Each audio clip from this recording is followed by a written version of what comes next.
Osema wawanga kendo wabedo gi twak manyangafu, twak ma ang'eyo ni omulo joluo moko, ka bende gi e thuolo ni endi aneno ka wadong' gi ng'at achiel magombo ni otieki ma en Elizabeth mondo mi oler anena ni to en to oneno ni oganda Luo dwaro ang'o mondo watiek go bure kasto watiek ateka gi kanyo, nikech twak ni wanyalo goyo mbaka are sani kata nyaka ang' piny ru. Liz mana mapiyo.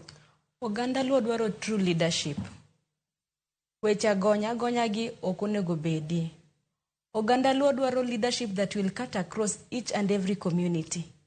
Irrespective of the gender, of your personal status, Oganda Luo dwaro leadership ma oriere.